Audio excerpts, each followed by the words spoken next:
my saying is, I'm more afraid of being average than I am of being broke.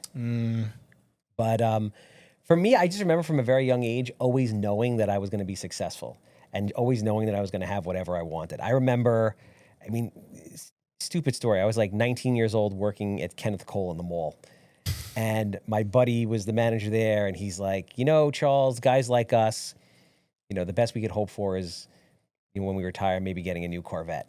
And I remember looking at him and just thinking, like, I'm going to have anything I want. Like, if I want a Ferrari or this or that, like, I'm going to be able to have whatever I want, live whatever life I want. So I was never, I always knew that I was going to have that. I can relate to that so much. My brain is so, like, wired to the success of my life. And like even today, like I'm flat out living the dream I always wanted to live, the life I always wanted to live today. And the most important thing that I think I'm trying to take away from this, because I am a father and I see things a little differently, is that I'm really trying to love this process. I remember being like, when I was trying to get the first deal, I got to get the deal. I got to figure it out. I got to do this. But now I really have gear shifted that into, well, this is going to be fun.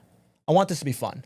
This isn't a chore, and it is not a chore. Like when I do the real estate stuff and I do the investing, people are like, how do you do that? Like, how do you work a W-2 and then you on your free time, you have a wife, kids, and then you buy real estate? Because it's fun. Like I'm having a good time. I love seeing houses. I love the creative aspect of it. I love figuring out the financial side of it. I love all these pieces that I get to customize and say, oh, I could put this here. Oh wait, this is not going to work. Maybe I should get this person and put this.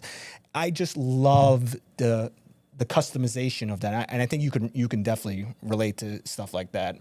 No, of course. And listen, if you want to retire, no one's taking care of you. So if you don't do something like that, what are you going to have when you're older? Who's going to take care of you? Where's the money coming from? Of course.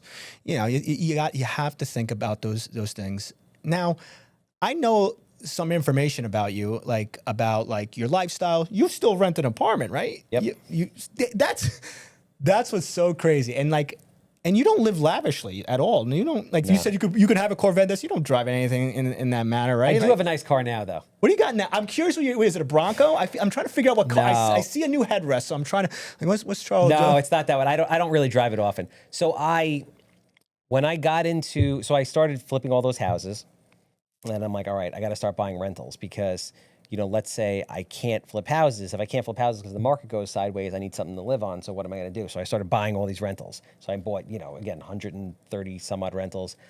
And then right before the interest rates shot up, I just refinanced all of them at like 3%. Holy crap. So at that point, I bought myself something else. I bought myself a Maserati MC20. Really? So yeah, that I have. That's cool. I mean, I like cars, but I waited till I was like 40 something years old to do that. Like every bit of money that I made flipping houses went right back into buying rentals. Because in like a 5-year period, I bought all those rentals.